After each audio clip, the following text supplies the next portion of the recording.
Assalamu alaikum. My name is Mohammed Hassan Al-Mutawwa. I'm an employee at the Roads and Transport Authority in Dubai.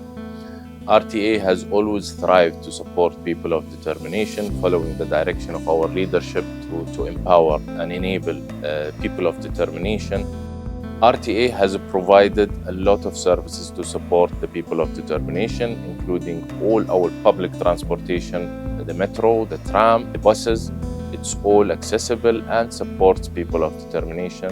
Going to the employees that work in RTA, RTA has thrived in supporting their employees from people of determination, regardless of their ability, whether it's physical, vision disability, or hearing disability.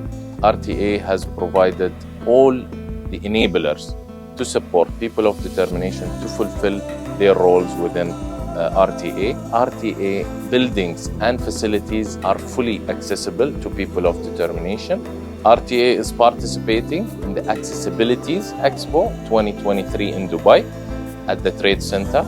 I invite you to come and visit our stand to introduce you to all RTA services that supports the people of determination in Dubai.